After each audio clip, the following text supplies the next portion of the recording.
Census. जनगणना को English में क्या बोलते? और कितने साल में होती? 10 साल। अब देखो हमारे यहाँ अंग्रेज कब आए थे? 16 गए कब थे? 1947 गए थे जी। तो हम भारतीय थे, हमारे यहाँ अंग्रेज जब शासन करके गए तो कुछ चीजें हमें दे के गए, छोड़ के गए। तो हमारे यहाँ सबसे पहली जनगणना कब हुई थी? 1872 में। कब हुई थी? 1872 में। कब हुई थी? 1872। उस समय गवर्नर जनरल कौन थे? Lord Mayo. कौन थे? Lord Mayo. कौन थे? Lord Mayo. कौन थे? Lord Mayo. भारत में पहली जनगणना ठीक है 1872 में लॉर्ड मेयो के समय हुई। लेकिन जब 1872 में पहली बार जनगणना हुई तो ये सिस्टम से नहीं हुई। कैसे नहीं हुई थी? सिर्फ एक खाका तैयार किया गया था। लेकिन पूरे भारत में विधिवत रूप से जनगणना कब हुई थी? 1881 में। किसके समय? रिपन के समय। ये कौन थे उस समय? Governor general. 1872 में लॉर्ड मेयो और 1881 में लॉर्ड रिपन। अब पेपर में क्वेश्चन आएगा कि भारत में पहली जनगणना कब हुई थी? 1872 में लॉर्ड मेयो की। लेकिन आएगा कि भारत में अच्छे से पूरी जनगणना कब हुई थी? Lord Ripon. समझ गए? ज्यादा आंसर की संभावना क्या रहेंगी? 1881, क्योंकि यहाँ पे सिस्टम से पूरे भारत में हुई थी। समझ गए? जनगणना को इंग्लिश में क्या बोलते हैं? कितने साल में होती है? 10 साल में। क्लियर है? अब हमारा देश कब आजाद हो गया? 15 अगस्त 1947 को आजाद हो गया। हो गया। अब ये आजाद हो गया और हर 10 साल में जनगणना होती है। तो कब हुई होगी पहली? 1951 में। जब हमारे भारत में 1951 में जनगणना हुई तो हमारी जनसंख्या कितनी थी? 36 लाख के आसपास। ठीक है, आगे का एक एवरेज दे रहे, औसत मतलब होता है कितने के आसपास। कितनी थी? 36 लाख के आसपास। अब भारत कितने पे आ गए? 2025 पे। और 2021 की जनगणना हुई नहीं, पता है ना सबको? क्यों? क्योंकि कोविड-19 आ गया था। तो 2011 में हुई होगी। तो 2011 में कितनी थी भारत की जनसंख्या? 121 करोड़। कितनी थी? 121। क्लियर है? कितनी थी? 121 करोड़। अब भारत में 2011 में 121 करोड़ थी और 2021 में जनगणना नहीं हुई। तो अभी जो रिपोर्टें आ रही हैं उसमें क्या कहा जा रहा है कि भारत की जो जनसंख्या उसने किसको पीछे छोड़ दिया? चीन। किसको पीछे छोड़ दिया? और चीन की जनसंख्या समथिंग है 140 करोड़ के आसपास। कितनी है? 140 करोड़। अब 140 करोड़ के आसपास। इतना समझ में आया आपको? देखो ये चीजें हो गई आपकी फैक्चुअल, जो कि आपको याद रखना है। जनगणना को इंग्लिश में क्या बोलते हैं? जनगणना कितने साल में होती है? 1872 में किसके कार्यकाल में शुरू हुई थी? Lord Mayo.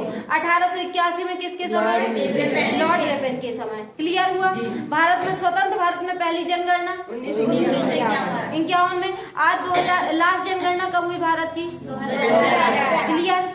कोई डाउट नहीं। अब जब 2000 अभी रिपोर्ट कह रही है कि भारत की जनगणना किसके आगे हो गई? चीन की। लेकिन ऐसा अभी जनगणना हुई नहीं है। अब क्या आ गई हमारे पास? टेक्नोलॉजी। तो क्या बात चल रही कि हम कैसी जनगणना कर लें? डिजिटल। समझ गए? लेकिन अभी इसमें काम चल रहा है, अभी हुई नहीं है। अब जो है भारत क्या है, जब 2011 की जनगणना हुई तो भारत जनगणना के मामले में दूसरा स्थान रखता है। कहाँ पे? विश्व में। इतना क्लियर हुआ सब? क्लियर हुआ? ये आपको फैक्चुअल जानकारी है, ये याद रखना है। और जो आपकी समझने वाली चीजें रहे वो समझा करो, जो याद रखने वाली चीजें रहे वो याद रखो। भारत की जनगणना में कौन सा स्थान है? कब की जनगणना के हिसाब से? 2011 की। लेकिन रिपोर्टें क्या कहने लगी कि भारत ने चीन को पीछे छोड़ दिया। अब क्या है कि भारत का जनगणना के मामले में दूसरा स्थान है और क्षेत्रफल के मामले में भारत का कौन सा स्थान है? तीसरा। कब हुआ? कौन बोला? दूसरा है। क्षेत्रफल में भारत का 7वां स्थान है। कौन सा स्थान है? विश्व में। या मध्य प्रदेश। भारत का कौन सा स्थान है? ये फैक्चुअल चीजें हैं। भारत जो है जनसंख्या के मामले में कौन से स्थान पर है? जनसंख्या के मामले में दूसरे स्थान पर। क्षेत्रफल मतलब एरिया के मामले में भारत कौन से स्थान पर है? और पहले पे कौन है? रूस। पहले पे कौन है? रूस। पहले पे कौन है? रूस। और यहाँ पे जनसंख्या के मामले में पहले पे कौन है? चीन। जनगणना के हिसाब से पहले कौन है? चीन। समझ गए जी। अब आप लोग एक चीज समझना कि आखिर ये जो जनसंख्या होती है, हम किनकी जनगणना किसकी करते हैं? जो लोग रहते हैं। तो जनसंख्या इतनी मैटर क्यों करती है? क्यों इसको इतना महत्व दिया जाता है? जब हमें चीज समझ में आएगी तब हम इन पर ध्यान देंगे कि हमें आखिर ये आंकड़े क्यों पता हो। अब ये चीज समझो कि भारत का जो क्षेत्रफल में स्थान है कौन सा है? 7वां। और जनसंख्या में कौन सा है? दूसरा है। जो भारत की जनसंख्या है, अगर हम विश्व में कितने महाद्वीप है? 7 महाद्वीप है। यहाँ पे क्या है? उत्तर अमेरिका। यहाँ पे क्या है? दक्षिण अमेरिका। और यहाँ पे दक्षिण अमेरिका और ऑस्ट्रेलिया। अगर हम इन तीनों महाद्वीपों की कौन कौन सी? उत्तर अमेरिका, दक्षिण अमेरिका और ऑस्ट्रेलिया, इन तीनों महाद्वीपों की जनसंख्या को मिला दें, इन तीनों महाद्वीपों की जनसंख्या को मिला दें तो भारत की जनसंख्या ज्यादा है। आप समझना, उत्तर अमेरिका, दक्षिण अमेरिका और ऑस्ट्रेलिया महाद्वीप की जनसंख्या को मिला दे तो किसकी जनसंख्या किसकी ज्यादा है? भारत की। इसका मतलब भारत की ज्यादा। भारत विश्व में बहुत बड़ा देश है ना। काय के मामले में और क्षेत्रफल में 7वां स्थान है। अब जनसंख्या जब भारत के पास इतनी अच्छी है तो भारत क्यों विश्व का नेतृत्व नहीं कर पा रहा? समझना, जैसे आपके यहाँ जनसंख्या है तो जनसंख्या को निर्धारित कौन करता है? जब हमारा देश 1947 में आजाद हुआ और 1951 में पहली जनगणना हुई तब 36 लाख के आसपास थी जनसंख्या और आज 121 करोड़ हो गई। तो ये कैसे हुआ? लाख और करोड़ का अंतर समझते आप? 36 लाख थी कब? 1951 में। और आज 2011 की जनगणना में 121 करोड़ है। 50 साल में इतनी ज्यादा वृद्धि हो गई। कारण क्या रहा होगा? आपको हम 3 चीजें बताए थे। 3 चीजें बताए थे, वृद्धि और विकास। विकास के 3 पैमाने होते हैं। क्या क्या? शिक्षा, दूसरा स्वास्थ्य और तीसरा जीवन स्तर। अब आप लोग बिलीव नहीं करोगे कि जब 1951 में हमारी जनगणना हुई थी तब लोगों का जीवन स्तर कितने साल था? 32 साल। जीवन स्तर अभी आप लोग समझ नहीं रहे हो तो एक व्यक्ति कितने साल जीता था? 32 साल। आज पता है कितना हो गया? कितना? 100 साल तक। कौन जी रहा 100 साल? तो पहले यहाँ बेटा औसत की बात की जाती है। गाय की जिसे औसत मतलब कि जो एक 10 लोगों में उसका कैलकुलेशन करके निकाला जाए, ना कि एक व्यक्ति का। जैसे 125 करोड़ व्यक्तियों में अगर 2-3 आदमी 100 साल जी गए तो क्या हम ये मान लेंगे कि सब जी रहे हैं? अगर हमारे देश में 125 करोड़ में 10% लोग अमीर हो गए तो क्या हम मान लेंगे पूरा देश अमीर है? तो यहाँ पे बात की जाती औसत की। जब ये 32 लिखा है तो इसका मतलब ये भी नहीं है कि हर कोई 32 में मर जाता है। समझ रहे? कोई 60 भी गया होगा, लेकिन ये क्या है? औसत है।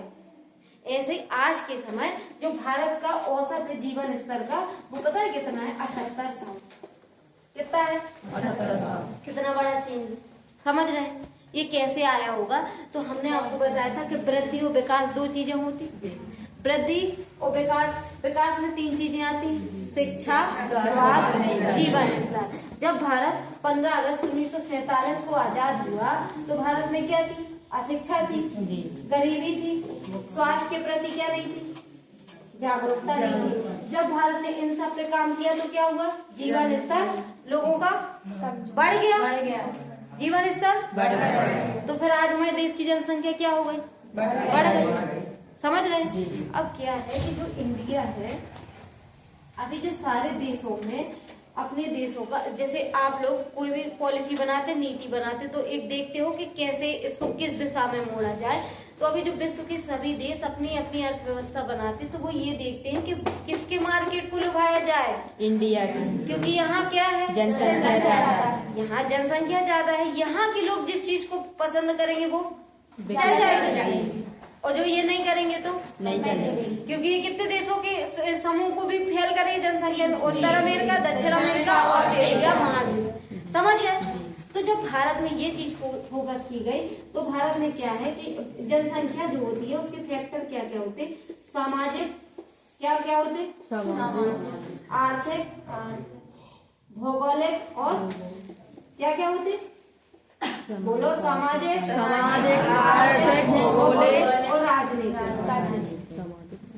लेकिन अगर आप सबसे महत्वपूर्ण फैक्टर देखें तो होता है क्या, भौगोलिक। आप लोग समझना कि अगर आपको बोला जाए कि राजस्थान में रहो, जैसे राजस्थान देश में क्षेत्रफल में सबसे बड़ा राज्य है ना, और जनसंख्या में है क्या, नहीं। आप लोग समझो जहाँ की जैसी जलवायु होगी, जैसे रेगिस्तान में क्या ज्यादा लोग रहना पसंद करेंगे? नहीं। वहीं मध्य प्रदेश में 33% से ज्यादा एरिया में वन पाए जाते हैं, तो यहाँ रहना पसंद करेंगे या नहीं? अब यहाँ पे ये केरल, तमिलनाडु जैसे जो राज्य है, यहाँ क्या है, ये समुद्र से लगे हैं, यहाँ लोग रहना पसंद करेंगे या नहीं? क्यों नहीं करेंगे? क्योंकि इनके पास क्या है, बगल में नदी है। यहाँ वैसे ही क्या हो रहा है, शहरीकरण हो रहा है। आप लोग समझो जनसंख्या का, जैसे अभी से 2 साल पहले आपको कोई बोले कि बेटा आप पुरैना में रहने लगो, आप रहते क्या? नहीं। आज वहाँ जाके हर व्यक्ति सोच रहा है कि हमें कोई ना कोई नौकरी मिल जाए। क्यों? क्योंकि वहाँ विकास हो गया ना। क्या हो गया? विकास। और जहाँ विकास होता है वहाँ लोग क्या होते हैं, पलायन कर जाते हैं। समझ रहे ना? जैसे आज हर 2 घर में जाके आप अगर सर्वे करो तो क्या पाओगे कि हर 2 घर में व्यक्ति एक कहाँ काम कर रहा, मुंबई या गुजरात में कर रहा, जबकि मुंबई गुजरात में इतना ज्यादा शहरीकरण है कि यहाँ वहाँ पे इतने एरिया में लोग रह रहे हैं कि जहाँ सिर्फ सांस लेने की जगह है। क्योंकि कारण क्या है, शहरीकरण हो गया, यहाँ पे उनको रोजगार मिल रहा, तो यहाँ पे लोग रहने के लिए क्या है, अच्छा रह रहे ना। जबकि वही गांव में हमें पता है कि शुद्ध माहौल है, लेकिन यहाँ लोग क्यों नहीं रह रहे? क्योंकि गांव का क्या नहीं है, विकास नहीं, लोगों को रोजगार चाहिए। तो जो जनसंख्या वो काय पे सबसे इम्पोर्टेंट फैक्टर कौन सा है, भौगोलिक क्षेत्र। जैसे आप पठारी क्षेत्र में रहोगे तो क्या यहाँ आपकी कनेक्टिविटी होगी क्या? आप अगर मान लो मरुस्थलीय क्षेत्र में रहोगे तो होगी। अगर आप समतलीय एरिया में रहोगे तो आप जल्दी लोगों से क्या हो पाओगे, कनेक्ट हो। और पहले के समय बेटा क्या था कि जब 1947 में देश आजाद हुआ तो हमारी आवश्यकता बहुत कम थी। क्या थी? हमारी आवश्यकताएं कम थी। अब आज के समय आप लोग अपने अपने घरों में देखते होंगे कि भले आप गांव में रहो, लेकिन अगर आपका बच्चा 5 साल प्लस हो जाता है तो फिर आपको टेंशन होती है कि हमें उसको स्कूल भेजना है। फिर स्कूल के लिए क्या सुविधा आ गई, वैन आ गई ना। अगर वैन ना आई होती तो आपको भी शहर में रहना पड़ता कि नहीं? अच्छे स्कूल में भेजना है। पहले क्या था कि लोग शिक्षित नहीं थे, क्या नहीं थे, तो उनके लिए शिक्षा ज्यादा मैटर नहीं करती थी। उनका क्या था, अपनी आवश्यकताएं क्या होती जाए, पूर्ति, जीवन समाप्त। लेकिन अब क्या हो गए, लोग शिक्षित हो गए, स्वास्थ्य पे ध्यान देने लगे, जीवन स्तर बढ़ने लगा, तो लोग गांव से कहाँ पलायन करने लगे, समझ गए। अब जब ये चीज हुई तो जो इंडिया है, इंडिया ने क्या किया कि जब 1951 में हमारी जनसंख्या कितने के आसपास थी, 36 लाख। यूनिट याद रखा करो, 36 लाख। 2011 में 121। जब इतना बड़ा चेंज आया तो आज जो जापान जैसे देश है, जापान का नाम सुनो, जापान की राजधानी टोक्यो। जापान जैसे देश में टेक्नोलॉजी और इतनी अच्छी है, जैसे आज जो अपने यहाँ कार है, मोबाइल है, इसमें जापान का एक बहुत बड़ा रोल है। जापान के लोग बहुत एजुकेटेड हैं। इनने क्या कर दिया, इनके यहाँ जो जनसंख्या थी उनने स्टेबलाइज कर दिया। लोगों से कहा कि आप एक बच्चों को, जैसे चाइना में भी 1 चाइल्ड पॉलिसी आई थी कि हर एक व्यक्ति का एक बच्चा होगा, ठीक है। अब जब ये चीज आप शुरू करते, जैसे आज भारत चीन को पीछे छोड़ रहा है, तो हमारे यहाँ 2 विवाद चल रहे हैं। 2 विवाद क्या चल रहे हैं कि हम जनसंख्या को रोकें या फिर जनसंख्या को बढ़ाएं।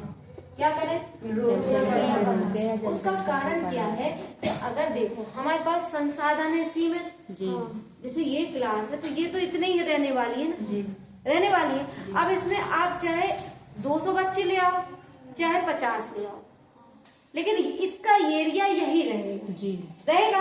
अगर हम इसको बढ़ाना भी चाहेंगे तो हमें दूसरी और जगह लेनी पड़ेगी, लेकिन वो तो सीमित है। जनसंख्या क्या हो रही, बढ़ रही। और हमारे यहाँ पे क्या हो रहा है कि हम लोग, टेक्नोलॉजी आ गई, आधुनिकता आ गई, लोग हर घर में एसी चाहिए। और क्या हर चीज हमारे हाथ में है? प्राकृतिक संसाधन हमारे हाथ में है। हम प्राकृतिक संसाधनों का अधाधुंध दोहन कर रहे हैं और जनसंख्या बढ़ती जा रही। तो सबसे ज्यादा मैटर करता है कि हमारे यहाँ पे मान लो 16 से 35 साल कितना? 16 एक जो 16 से 35 साल का व्यक्ति हो, वो एक 85 साल का व्यक्ति हो, कौन सा आपके लिए उपयोगी है? 16 से 35 16 से 35 साल का है। अब जापान में क्या होगा कि जनसंख्या इतनी जापान में 100 साल जीना नॉर्मल बात है। यहाँ पे इतने आपको बुजुर्ग मिल जाएंगे, तो यहाँ पे इनको किसकी जरूरत है? 16 से 35 साल की। और ये लोग कहाँ है? भारत। तो जापान को चाहिए कि नहीं? यहाँ जी चाहिए। जी। सबसे सस्ती लेबर कहाँ है? भारत है। क्यों? इसी कारण से आज इंडिया में सबसे सस्ती लेबर कहाँ है? पूरे विश्व में भारत में। कोई भी व्यक्ति को आप 50 रुपए दो, वो आपके दिन भर काम करने को तैयार है, जबकि ऐसा सब जगह नहीं है। नहीं, ऐसा सब जगह नहीं है बेटा। आप अमेरिका वगैरह में जाओगे, आपके पूरे दिन का काम करने का $10 से कम नहीं मिलेगा। समझ रहे हो? वो इंडिया में अच्छे से अच्छा पढ़ा लिखा व्यक्ति 100-200 रुपए में जान समर्पित करने को हाजिर है, क्योंकि हमारे यहाँ बेरोजगारी चरम पे है। जी। उनको पता है जनसंख्या ज्यादा है। तो अगर हम जो ये 16 से 35 साल वाली जो जनसंख्या भारत में सबसे बेस्ट है, इसीलिए तो विश्व के सब देश कहाँ किसको अट्रैक्ट कर रहे हैं? इंडिया, भारत को। और भारत अगर इसका लाभ उठा लेता है तो किसको पीछे छोड़ देगा? भारत 2047 तक विकसित अर्थव्यवस्था बन जाएगा। जी बन जाएगा कि नहीं? जी। लेकिन कारण क्या है बेटा कि 16 से 35 साल की जो जनसंख्या है, इसमें हम ये देख रहे हैं कि महिलाएं हैं कि नहीं पुरुष है? अपने लिए दोनों हैं। जी। लेकिन हमारे यहाँ पे हम महिलाओं का क्या है, पीछे कर देते हैं अर्थव्यवस्था से। तो हम सीधे हम कितने की बात कर रहे हैं? 50% की, जबकि इसमें महिलाएं पुरुष दोनों आ रहे हैं कि नहीं? वो महिलाओं की हम गिनतियां नहीं कर रहे हैं, क्योंकि हमारा समाज कैसा है? पुरुष प्रधान समाज है। कैसा है? पुरुष प्रधान। तो जब हम 50% महिलाओं को अर्थव्यवस्था से ऑलरेडी बाहर कर दे रहे हैं, तो क्या हम इसका लाभ ले पा रहे हैं? नहीं। और आज से आने वाले समय में इंडिया भी ऐसा देश हो जाएगा, क्योंकि आज क्या हो गया कि पहले हर घर में 3 से 4 बच्चे होना नॉर्मल होते थे। आज हम लोग भी अपने सामने ये चीज देख रहे हैं कि हर घर में 1 से 2 बच्चे हो रहे हैं। आने वाले समय में 1 बच्चा हो जाएगा। तो जब ये 1 हो जाएगा, तो जो ये लोग हैं, जो बुजुर्ग होंगे होंगे, और हमारे यहाँ स्वास्थ्य सिस्टम अच्छा हो गया। जी। तो जल्दी पहले क्या होता था, लोग खत्म क्यों हो जाते थे? क्योंकि स्वास्थ्य सिस्टम कमजोर था। महिलाएं जो बच्चों को जन्म देती थी, तो स्वास्थ्य की उपलब्ध नहीं पहुंच पाता था उन तक, उनकी मृत्यु हो जाती थी। बच्चे होते थे, उनको छोटे में क्या होता था, अगर मान लो कुपोषित हैं तो उनकी दवा नहीं हो पाती थी, खत्म हो जाते थे। लेकिन आज भारत टीबी, कैंसर जैसी बीमारियों की समाधान आ गया कि नहीं? जी। अब लोग कहाँ, आमतौर पे अगर आप बिल्कुल सीरियस कंडीशन में चले गए तो नहीं कह सकते, लेकिन बचने के चांस है। तो यही लोग जब क्या बन जाएंगे? बुजुर्ग। जी। और जब आप बुजुर्ग बन जाओगे 80 साल के बाद, क्या आशा कर सकते हो इस व्यक्ति से कि ये कुछ ज्यादा काम करेगा? नहीं। तो ये हमारी जनसंख्या को क्या बन जाएगा? बोझ बन जाएगा ना। तो हमें क्या करना है कि जो हमारी 16 से 35 साल की जनसंख्या है, इस पे काम करना है। जी। इस पे काम करना है। और इसमें आते हो आप लोग। जी। आप अपने ही से आकलन कर लो। कभी भी दूर आपको किसी भी चीज को समझना हो, तो बस आप जैसे किसी को देखना चाहो भारत देश कैसा है, बस अपने आप को देख लो, समझ जाओगे कि भारत कैसा है। तो जब आप लोग हो, इस देश का भविष्य कौन हो? आप लोग हो कि नहीं? आप लोग अगर 10 साल भी इस देश के लिए काम कर दोगे, तो हमारे देश के लिए बहुत बड़ा कंट्रीब्यूशन हो जाएगा कि नहीं? और लोग करना नहीं चाह रहे। उसका कारण क्या है? अब जैसे जो लड़कियां हैं, आप लोग 17-18 साल की लड़कियां हैं, इनको क्या है, इनको ब्लड की कमी ऑलरेडी होती है। होती है ये आमतौर पे। और हमारी जो थाली होती है वो पोषण से भरपूर नहीं होती। हम किस पे फोकस करते हैं? दाल रोटी चावल। दाल तो बेटा अमृत है, लेकिन दाल हमसे खपती नहीं है। सब्जी दाल अमृत है, लेकिन हमें क्या चाहिए? रोटी चावल।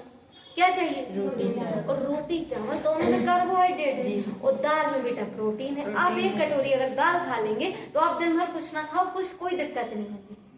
और आप 6 रोटी खा लो, वो आपको उतना पोषण नहीं देगा जितना आपको 1 कटोरी दाल देगी।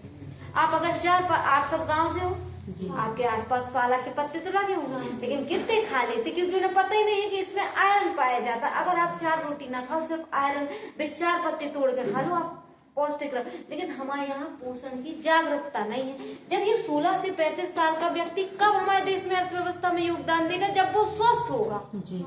जब वो क्या होगा? स्वस्थ होगा। और ये स्वस्थ है नहीं, क्योंकि हमारे यहाँ का खाना का सिस्टम क्या है? पोषण से मतलब हमको है नहीं, पोषण से जागरूकता है नहीं, हमको थाली भरी चाहिए। कैसी चाहिए? आप बाबा रामदेव की थाली देखना कभी, आपको लगेगा उसमें कुछ है ही नहीं, ये खाते इसमें पेट भर जाता। और हमारे यहाँ क्या है कि एक इतना इतना, उससे आपको पोषण नहीं मिलने वाला। तो जब हमारी जनसंख्या जो 16 से 35 साल की है, ये हमारे लिए काय में कन्वर्ट हो सकती, लाभांश में, काय में लाभांश। तो हम कैसे कर सकते हैं? एक तो शिक्षित करके कर सकते हैं, दूसरा इनके स्वास्थ्य सिस्टम को मजबूत बना के, क्या करके, इसीलिए अब काय पे फोकस किया जा रहा है कि बच्चों को पढ़ाई के साथ साथ खेल से जोड़ा जाए, योगा से जोड़ा जाए, क्योंकि उनसे इस बच्चों का क्या होता है, पर्सनालिटी डेवलपमेंट होता है। भारत में आप देखोगे कि अभी मोदी जी ने कहा था कि हर 4 लोगों में एक व्यक्ति काय का शिकार है, मोटापा का, है ना। हर 4 में एक व्यक्ति काय का, हर 4 में एक व्यक्ति काय का शिकार है। तो जब 4 में एक व्यक्ति मोटापा का शिकार है, आप लोग खुद देखोगे हमारे देश की जो जनसंख्या है, आप अमेरिका वगैरह चले जाओ, वहाँ के लोग काय पे ध्यान देते, पोषण पे। इंडिया में क्या है, वो पोषण चरम पे है, आपको वो समझ नहीं आता है।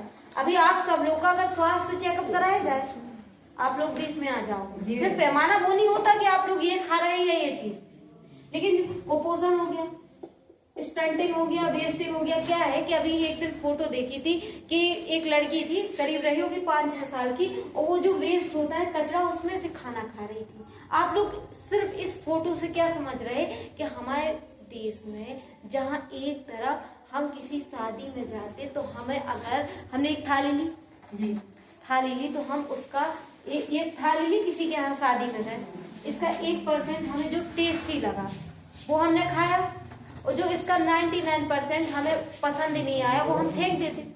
वो हम क्या करते, फेंक देते। जब हम 99% फेंक देते, लेकिन दूसरा देश का दुर्भाग्य क्या देखो कि किसी कोई इतना भूखा है जो डस्टबिन, जो कचरे में सड़ा हुआ खाना खा रहा है। ये किसका दुर्भाग्य है? दूसरे देश का। किसका?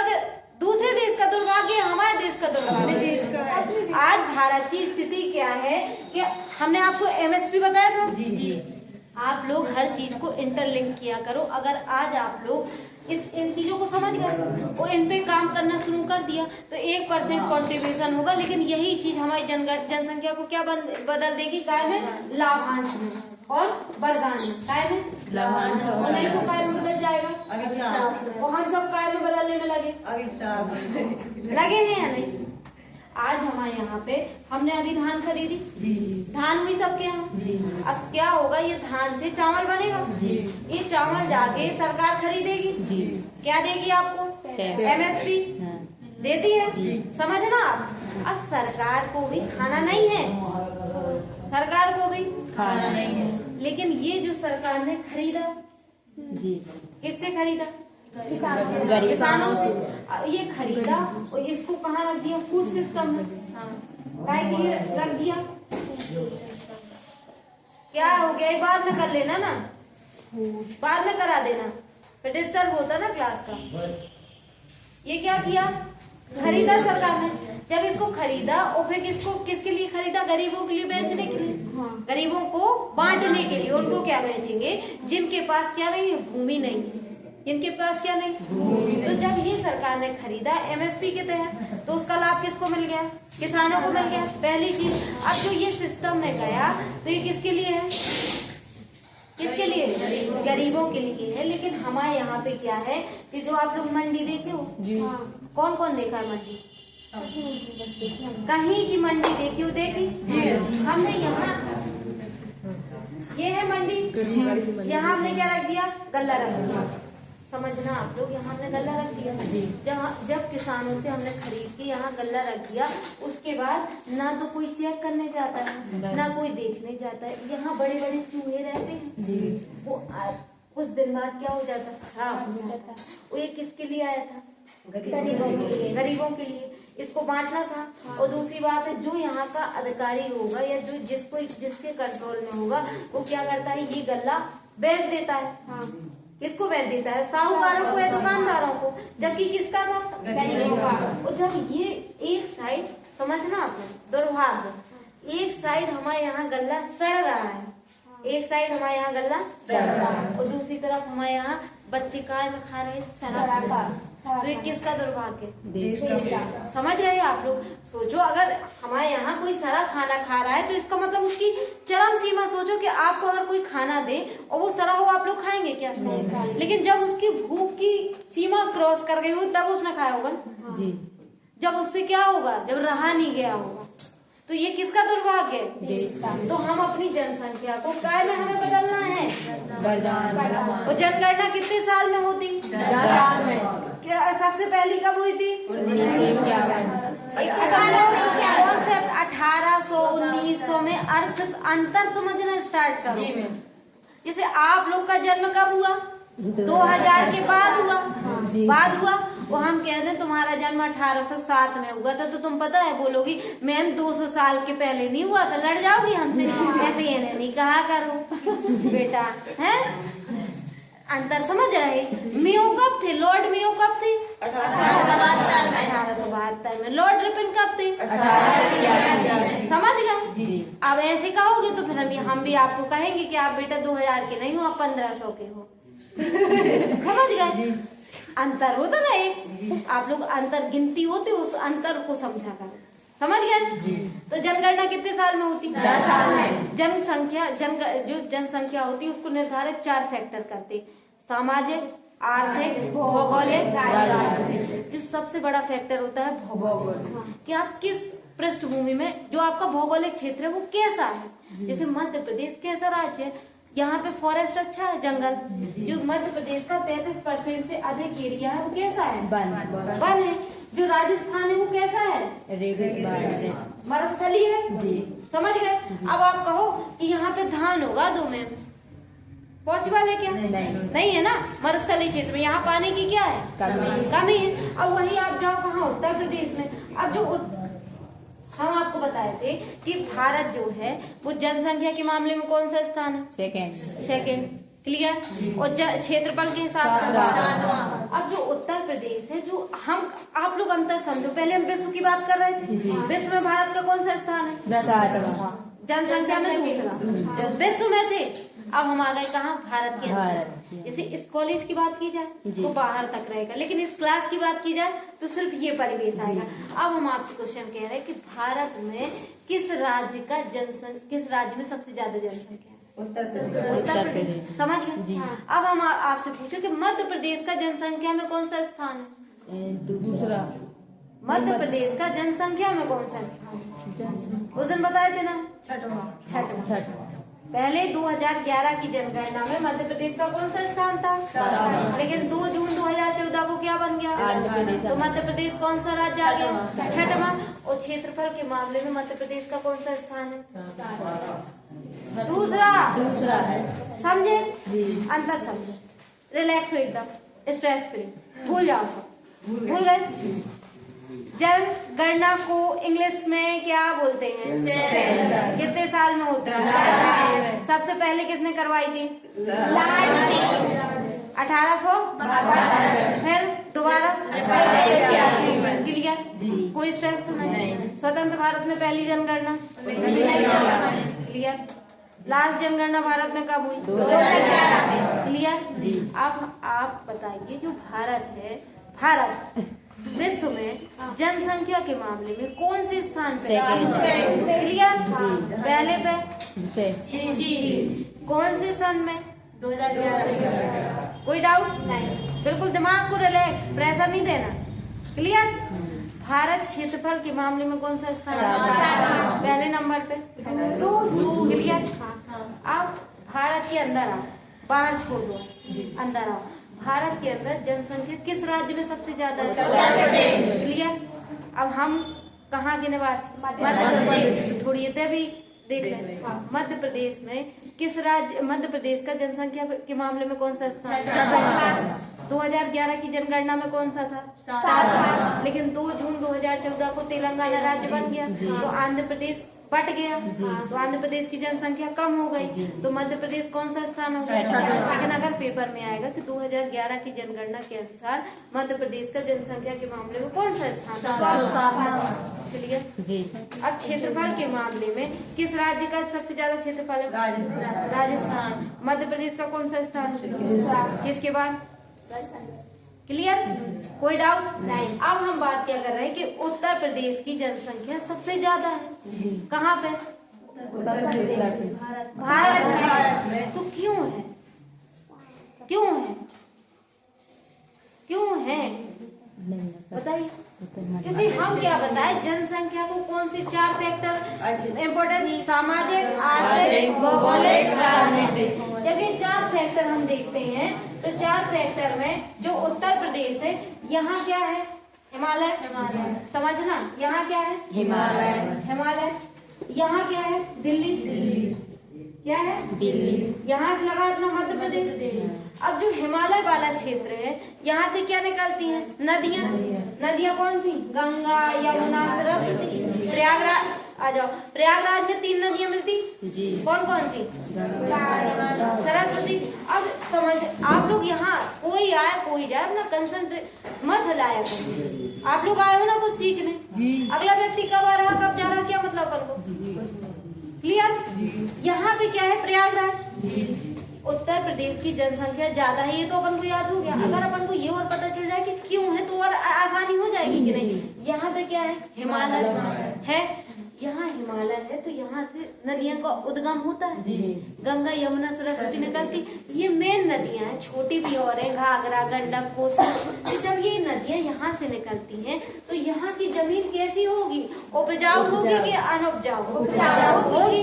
तो यहाँ पे खेती अच्छी होगी कि नहीं होगी? होगी। तो ये जमीन कैसी है? तो यहाँ लोग आने के लिए अच्छा लगेगा कि बुरा? अच्छा। तो यहाँ पे लोग बसेंगे कि नहीं? बसेंगे। तो इसीलिए उत्तर प्रदेश की जनसंख्या ज्यादा है। समझ गए? अब जो यहाँ बसते हैं सुबह खुश हो गए। अब कुछ इधर के भी होंगे तो इन्हें भी चाहिए। इन्हें पास क्या पड़ गया? दिल्ली। यहाँ क्या पड़ गया? पास। अब यहाँ इन्हें, अगर यहाँ इनकी जमीन ना हुई तो इन्हें शहरीकरण क्या होता है कि आप एक चीज समझना, शहरीकरण को ग्रामीण जो होता है, जो ग्रामीण परिवेश होता है, वहाँ जो आप शहर में रह के 1 लाख रुपए कमा रहे और गांव में रह के अगर आप 20,000 रुपए कमा रहे तो बराबर है। इससे कौन कौन सहमत है और कौन कौन नहीं सहमत हो? लेकिन अंतर ये है कि जो आप ग्रामीण परिवेश में 20,000 रुपए कमा रहे, वो भविष्य में आपके स्वास्थ्य में पैसा नहीं लगने वाला है। लेकिन जो आप शहर में 1 लाख रुपए कमा रहे, उसमें से आपका 40% आपके स्वास्थ्य में जाएगा, क्योंकि यहाँ पे प्रदूषण जैसी समस्याएं हैं। क्या है? प्रदूषण जैसी समस्या। लेकिन आज के समय हमें शिक्षा पे भी ध्यान देना, हमें स्वास्थ्य पे भी ध्यान देना और जीवन स्तर को भी बढ़ाना। गांव में काय की दिक्कत है? कनेक्टिविटी नहीं है। क्या नहीं है? कनेक्टिविटी। और दूसरा, शिक्षित लोग भी नहीं है। विकास आने में समय लगता है। क्या लगता है? समय। तो जब यहाँ पे लोग रहते हैं, शहरीकरण हो जाता, तो शहरीकरण के बाद चीजें क्या हो जाती? विकास की ओर लोग बढ़ जाते हैं। यहाँ पे आपको रोजगार मिलने लगता है। गाँव, एक कहावत बनी है कि गांव में आपका 1 लाख रुपए कमाना और शहर में फुल्की बेचना इक्वल है। क्योंकि यहाँ के लोग जब शहर के होते हैं, उनका एक जीवन स्तर क्या हो जाता है? बढ़ जाता है। जीवन स्तर से तात्पर्य ग्रामीण का ज्यादा होता है, जीता गांव का व्यक्ति ज्यादा है, क्योंकि वो संघर्ष करता है नेचुरल माहौल में। कैसे माहौल में? लेकिन जो शहर का व्यक्ति होता है वो शिक्षित हो जाता है, गाँव शहर में व्यस्तता ज्यादा होती है। क्या होती है? वहाँ पे आपको एक दूसरे से मतलब नहीं रहता है, कनेक्टिविटी कट जाती। तो इंसान, जब आज का समय क्या हो गया, पहले हमारे यहाँ संयुक्त परिवार चलते थे, अब एकल परिवार का कॉन्सेप्ट आ गया। अब हम जरूर एकल परिवार में रहने लगे, लेकिन हमें खुशी नहीं मिल रही। संयुक्त परिवार ही जीवन के लिए इम्पोर्टेंट था। कहो क्यों? क्योंकि उसके अनगिनत फायदे होते थे जो हमें दिखते नहीं थे।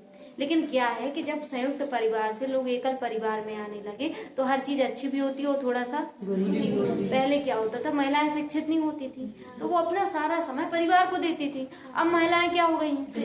शिक्षित हो गई, तो उन्हें भी लगता है कि हम अपने परिवार में 2 पैसे का कंट्रीब्यूशन करें ताकि परिवार और आगे जाए या नहीं। उस संयुक्त परिवार में इसको तालमेल बनाना थोड़ा सा चैलेंजिंग हो गया, कठिन नहीं है। और लोग क्या है,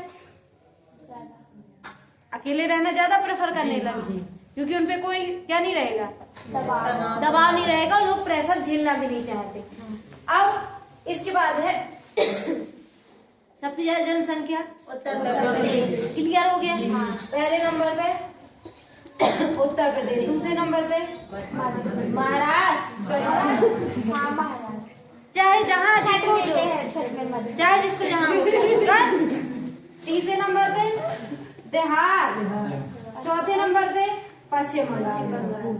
चौथे नंबर पे पश्चिम बंगाल। पहले नंबर पे उत्तर प्रदेश। दूसरे नंबर पे तीसरे नंबर पे चौथे पे पश्चिम बंगाल। अब देखो उत्तर प्रदेश का कारण तो हम समझा है कि यहाँ लोग क्यों रह रहे हैं जी। आप लोग कारण समझा करो तो अपने आप चीजें समझ में आने लगी। जैसे आप दूर नहीं जाओ, सबसे अच्छा उदाहरण पुराना फैक्ट्री ले लो। पुराना फैक्ट्री में आज से 2-3 साल पहले कोई रहता था क्या? एक जैसे सारे गांव थे वैसा ही था। लेकिन आज आप लोग चले जाओ, शहर से कम नहीं लग रहा, क्योंकि वहाँ पे विकास आ गया है। क्या आ गया है? विकास। वहाँ पे सुविधाएं पहुँचने लगी हैं। क्या होने लगी? तो लोग वहाँ बसने लगे। समझ रहे हो आप लोग इस चीज को? तो उत्तर प्रदेश की क्या थी? जलवायु अच्छी, नदियां हैं आसपास, तो भौगोलिक क्षेत्र इसका अच्छा है जी। अच्छा है। अब कभी पेपर में क्वेश्चन आया कि देश में किस राज्य की जनसंख्या ज्यादा है, तो हमारा निवेदन है कि कम से कम तुम लोग राजस्थान तो ना लगाओ। हम जी आशा कर सकते हैं, हमें ये पता है उत्तर प्रदेश नहीं लगाने का, इसमें तुमको भूल जाना, लेकिन राजस्थान तो ना लगाओ। क्लियर? ना लगाओ ना। तो अगर आपने 4 क्वेश्चन में राजस्थान हटा दिया तो आपके 75% संभावना हो गई क्वेश्चन सही होने। हो गई? राजस्थान तो ना लगाओ। कोई ऐसा जो राजस्थान लगाएगा? क्लियर हुआ? अब दूसरे नंबर पे है महाराष्ट्र। महाराष्ट्र क्या है बेटा? महाराष्ट्र देखो, आप लोग मैप भी थोड़ा सा ध्यान में रखा करो। मैप पता है किसके किसके दिमाग में आ गया महाराष्ट्र कहाँ है? ये क्या है? भारत है। ये है भारत। तो यहाँ पे क्या है अपना? यूपी था, उत्तर प्रदेश। क्लियर? यहाँ क्या है? जम्मू कश्मीर। क्लियर? यहाँ पे है कश्मीर, यहाँ पे अब लद्दाख बन गया। क्या है? लद्दाख। मैप देख लो, ठीक है? यहाँ पे क्या है? राजस्थान। यहाँ पे क्या है? राजस्थान। यहाँ पे क्या है? गुजरात। क्लियर? यहाँ पे प्यारा सा क्या है? मध्य प्रदेश। इसको क्या बोलते हैं? यहाँ पे क्या है? अरुणाचल प्रदेश। यहाँ पे क्या है? नागालैंड। यहाँ पे क्या है? मणिपुर। यहाँ पे क्या है? मिजोरम। यहाँ क्या है बेटा? त्रिपुरा। यहाँ क्या है? मेघालय। यहाँ क्या है? असम। क्लियर? अब कहते हैं 7 सिस्टर में सबसे मेन बहन कौन सी है? असम। क्योंकि असम क्या करती है? जो हमारा उत्तर पूर्वी क्षेत्र है, यहाँ से सिर्फ इतना सा रास्ता है, तो कहाँ से होके जाता? असम से। समझ गए? ये हो गया असम। यहाँ पे क्या है बेटा? पश्चिम बंगाल। इस साइड, इस साइड, ठीक है? यहाँ पे क्या है? उड़ीसा। उड़ीसा जहाँ पे कौन है? जगन्नाथ स्वामी जी है जी। पता है ना? जो रथ यात्रा निकलती है कहाँ से उद्गम हुआ? उड़ीसा से। ठीक है? इसके बाद यहाँ पे क्या है? आंध्र प्रदेश। यहाँ क्या है? तेलंगाना। यहाँ पे क्या है? तमिलनाडु। थोड़ा बहुत दिन भर में, जैसे फोटो देखा करती अपनी अपनी फोटो दिन भर में 1-2 बार देख लेते होगे, ऐसे मैप की देख लिया करो। सिर्फ 2 मिनट देखना शुरू कर दो, इतनी मजा आएगी। कौन कौन देखेगा? सिर्फ देखा करो एक नजर। जैसे आपने कोई न्यूज देखी, अभी दिल्ली में वो हुआ बम, बस इतना देखना दिल्ली का, सिर्फ ये आदत में डालना। क्लियर? उसमें गूगल से डाउनलोड हो जाना है इमेज इंडिया के मैप की। ठीक है? यहाँ पे क्या है? केरल। यहाँ पे क्या है? कर्नाटक। यहाँ पे क्या है? गोवा। अब जो समझना, लोग आज के समय सबसे ज्यादा कहाँ जाना पसंद करते? क्यों करते? समुद्री एरिया। गोवा में बेटा कुछ नहीं है, गोवा सिर्फ समुद्र से लगा है, लेकिन ऐसा राज्य है कि इसकी पूरी जो इकोनॉमिक कंडीशन चल रही, काय के आधार पे चल रही? पर्यटन के आधार पे। जो लोग जा रहे हैं ना घूमने, गोवा में कुछ नहीं है, सिर्फ समुद्र से लगा है, बीच वाला एरिया है। जो लोग जाते हैं, तो जब लोग किसी जगह जाने लगते हैं तो वहाँ की वैल्यू क्या होती? बढ़ जाती। आप दूर नहीं जाइए, बागेश्वर धाम को कितने लोग जाते थे? कितने लोग? तुम लोग यार, कैसी बात, 10 साल पहले कितने लोग जाते थे? कोई नहीं। आज बागेश्वर अपने आप में एक प्लेस बन गया है ना। क्या किसी को भरोसा है बागेश्वर धाम से एरोप्लेन चलने लगे? जब वहाँ अंबानी जैसे लोग आने लगेंगे, जब वहाँ राष्ट्रपति आ चुकी हैं, तो क्या आपको क्या वहाँ चलाना पड़ेगा ना, मजबूरी है। तो विकास अपने आप आएगा कि नहीं? जब आप किसी जगह पे लोग जाने लगते हैं तो उसकी वैल्यू बढ़ जाती है, उसकी वैल्यू बढ़ जाती है। तो गोवा की पूरी जो आर्थिक कंडीशन है किस पे निर्भर करती है? वहाँ जो टूरिस्ट लोग जाते हैं, जब ये लोग वहाँ जाते हैं तो इनको क्या चाहिए भैया? अब स्वाभाविक है कि हम सब कैसे ठहरे, हम सब ठहरे नॉर्मल लोग, हमारे लाने मैहर कलेहन बड़ी चीज है। अब गोवा जो जाते होंगे फ्लाइट से, थोड़ी तो अमीर होंगे, अब उन्हें वीआईपी होटल तो चाहना ही। हमारे जैसे तो है नहीं कि समुद्र में बैठ के ऐसे देख रात भर में देख ले और सुबह निकल आए। उन्हें अच्छे होटल चाहिए। जब उन्हें अच्छे होटल चाहिए तो उन्हें व्यवस्था भी अच्छी चाहिए। जब किसी के पास पैसा होगा भाई वो क्या खोल लेगा? होटल खोल लेगा। अब उन्हें पेट भरने के लिए भी कुछ चाहिए। अब वो नॉर्मल खाना तो खाएंगे नहीं, वीआईपी खाना तो कोई किसी के पास पैसा होगा वो क्या कर लेगा? होटल खोल लेगा। जब इंसान घूमने जाएगा तो वो फ्री माइंड से जाएगा, कुछ पैसा तो लेके जाएगा कि वहाँ घूमने जा रहे हैं। तो जब वो घूमने जाएगा तो कुछ शॉपिंग भी तो करेगा। जब वो शॉपिंग करेगा तो आसपास मार्केट भी तो लगेगा। और मार्केट हम जैसे छोटे लोग भी लगाएंगे, वो अमीर लोग भी लगाएंगे। समझ रहे? तो अपने आप यहाँ की अर्थव्यवस्था चलने लगेगी कि नहीं? और डिमांड कैसे आई? क्योंकि लोग आने लगे, और लोग आने लगे तो डिमांड बढ़ने लगी, और डिमांड बढ़ने लगी तो सप्लाई बढ़ने लगी। समझ गए? क्लियर? अब महालक्ष्मी के दिन अगर आप हाथी ना खरीदो और तो आदमी बनाएगा क्या? नहीं बनाएगा। क्योंकि हम खरीदते हैं इसलिए वो बनता है। डिमांड और सप्लाई से चलती है पूरी अर्थव्यवस्था। समझ रहे हो? तो ये चीज गोवा की जो अर्थव्यवस्था है काय पे निर्भर करती है? समझ गए? समुद्री एरिया से कनेक्ट है। आर्थिक पूरी जो है टूरिस्ट लोग जाते जो पैसा करते वो इसीलिए गोवा सबसे डेवलप है। बहुत छोटा है, यहाँ पे शायद 2 जिले हैं। ठीक है, यहाँ क्या है? महाराष्ट्र। अब आप समझना, ये हो गया महाराष्ट्र। यहाँ पे क्या है? बिहार। यहाँ पे क्या है? झारखंड। यहाँ पे ये सिक्किम हो गया। और यहाँ पे क्या? पंजाब। यहाँ हरियाणा, यहाँ दिल्ली। अब इसके बाद समझना कि जो हमने आपको बताया कि भारत में सबसे ज्यादा जनसंख्या किस राज्य की है? उत्तर प्रदेश की। दूसरे नंबर पे तो उत्तर प्रदेश का तो समझ में आ गया। महाराष्ट्र का कोई बताएगा कि वहाँ ज्यादा लोग हैं? औद्योगिक क्षेत्र। यहाँ पे क्या है? फैक्ट्री वगैरह है, एक फैक्टर हो गया। दूसरा, मुंबई में क्या है? महाराष्ट्र में फिल्म सिटी पूरी कहाँ है ना? है कि नहीं? और फिल्म सिटी है। दूसरी बात है यहाँ पे विकास ऑलरेडी हो चुका है। क्या हो चुका है? विकास। जैसे यहाँ पे आप जाओ, जैसे आप यहाँ इस एरिया में रहते हो पन्ना पवाई वाले में, यहाँ आपको अगर घर किसी का 3 मंजिल दिख जाएगा, कितना? 3 मंजिल। तो आप लोग कितनी बार देखते हो? अरे 3 मंजिल वो यहाँ का बड़ा आदमी होता है। हाँ। लेकिन आप मुंबई में जाओगे आपको 50-50 मंजिल नॉर्मल है। क्यों? क्योंकि यहाँ लोग क्या है? अमीर नहीं है। यहाँ जनसंख्या ज्यादा है और एरिया कम है। जैसे आज मान लो आप दूर नहीं जाओ भैया, अब फिर आई वो हमारी पुराना फैक्ट्री आई ना। देखो क्या है, अभी यहाँ पे विकास हुआ तो पहले इस एरिया में 50 लोग आए होंगे स्टार्टिंग जब की होगी, लेकिन अब धीरे धीरे कितने आ गए? 1000 है। आज से 10 साल बाद यहाँ 1 लाख लोग भी बेटा आ जाएंगे। जी आप लोग बिलीव मानो, तो आसपास के गांव क्या होंगे? पलायन कर जाएंगे। तो जब इस एरिया में ज्यादा लोग आ जाएंगे तो फिर कंजेस्टेड रहना पड़ेगा ना। जैसे इसी क्लास में आज इतने बच्चे आए, लेकिन अगर इस क्लास को में सीसी ले लिया जाए तो सारे बच्चे आएंगे। फिर जब ज्यादा बच्चे आएंगे तो क्या एक बेंच पे एक बच्चा बैठ सकता है? फिर हम उसी में एडजस्ट करेंगे ना। तो जगह तो यही है ना, जगह यही है। जब ज्यादा लोग आएंगे तो एडजस्ट करना पड़ेगा। जो महाराष्ट्र है वहाँ पे औद्योगिक विकास हो चुका है, फिल्म सिटी है। समझ रहे हैं? तो यहाँ पे लोग ज्यादा जाते हैं। क्यों? क्योंकि यहाँ ने काम मिल रहा है। क्या मिल रहा है? तो लोग क्या करते हैं? प्रवास करते हैं, माइग्रेंट जिसको बोलते हैं। तो कहाँ जा रहे हैं? महाराष्ट्र जैसे राज्य में जा रहे हैं कुछ काम करने के लिए, क्योंकि यहाँ पे क्या है? फैक्ट्रियां हैं।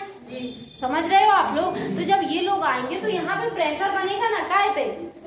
जनसंख्या पे। और जो क्षेत्रफल है वो सीमित है और जनसंख्या बढ़ रही है। हमारे हाथ में जनसंख्या है लेकिन क्षेत्रफल है कि नहीं। तो जब कम जगह में ज्यादा लोग पहुंचेंगे तो वो दिखेगी ना वो जनसंख्या। अब जैसे आप चले जाओ कहाँ? बिहार में। बिहार में 1 किलोमीटर में कितने लोग रहते? 1100 से प्लस रहते, 1106 के प्लस। कितने लोग? 1106। वही आप अरुणाचल प्रदेश में चले जाओ तो 1 किलोमीटर में 17 लोग रहते हैं। आप बताओ, ये चीज कहने में बहुत बेटा आसान लगती है।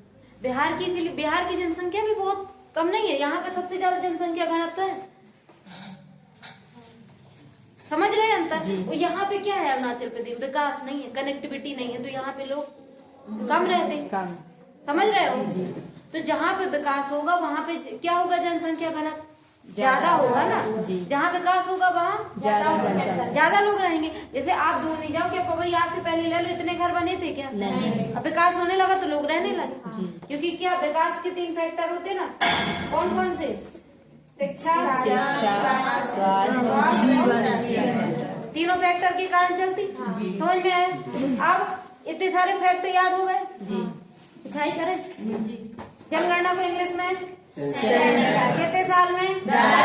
स्टार्टिंग कब हुई थी? उस समय गवर्नर कौन थे? ब्लड में। और अभी 1881 में अच्छे से हुई सिस्टम से, उस समय कौन थे? लेकिन स्वतंत्र भारत में पहली बार कब हुई? और भारत में लास्ट जनगणना कब हुई? जनगणना होती कितने साल में? क्लियर हुआ? जनसंख्या को निर्धारित कितने फैक्टर करते? और कौन से? भौगोलिक, ठीक है। इनके कारण क्या होती? जनसंख्या प्रभावित। अगर अच्छा क्षेत्र मान लो भौगोलिक रहेगा, अगर मान लो मरुस्थल है तो वहाँ ज्यादा जनसंख्या होगी क्या? है, क्योंकि वहाँ पे क्या नहीं है, लोग अपने जीवन जिएंगे ना, क्योंकि आपका जीवन हो गया उसके बाद आपको जीने के लिए संसाधन चाहिए, और जब मरुस्थलीय एरिया में संसाधन है क्या? तो फिर लोग दूसरी जगह पलायन करेंगे। तो जो भारत का जनसंख्या के मामले में कौन सा स्थान है? सेकंड। पहला क्षेत्रफल के मामले में 7वां। पहला क्लियर। भारत के अंदर किस राज्य की जनसंख्या सबसे ज्यादा है? उत्तर प्रदेश। दूसरे नंबर पे?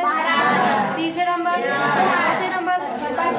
मध्य प्रदेश का स्थान, लेकिन 2011 की जनगणना में क्लियर हुआ।